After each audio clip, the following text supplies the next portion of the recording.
Hulk, তোমাকে চাকরি থেকে বরখাস্ত করা হলো। আজ থেকে তুমি এই অফিসে আসতে পারবে না।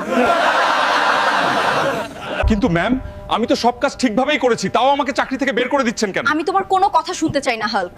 তোমাকে আমাদের আর প্রয়োজন নেই, তুমি এখন চলে যাও। হায় রে ভাগ্য, কোম্পানির জন্য এত গাধার মতো কাজ করি, তাও ম্যাম আমাকে ষড়যন্ত্র করে বের করে দিল। আজকে যারা আমার উপর অন্যায় করেছে তাদের আমি রাস্তায় এনেই ছাড়বো। তুই এসেছিস বাবা, তোকে এমন দেখাচ্ছে কেন? মা, এত কষ্ট করার পরও আমার চাকরিটা চলে গেছে। মা, এখন আমাদের কি হবে? কোম্পানির জন্য এত খাটলাম, তাও আমাকে বের করে দিল। সবকিছু ঠিক হয়ে যাবে বাবা, তুই এখন একটু ধৈর্য ধর। এই নে বাবা, আমার এই গয়নাগুলো বিক্রি করে তুই নতুন করে কোনো ব্যবসা শুরু কর। কিন্তু মা, এগুলা তো তোমার শেষ গয়না, এগুলো আমি নিতে পারবো না। তোর এগুলা নিয়ে চিন্তা করতে হবে না বাবা, এগুলোর উপর আমার কোনো টান নেই। কিন্তু তুই যদি কিছু করতে পারিস, সেটাই আমার সবচেয়ে বেশি খুশির কারণ হবে। মা আমার জন্য তার শেষ গয়নাগুলো বিক্রি করে দিল। শরীর ফাইটা যাক, কিন্তু মায়ের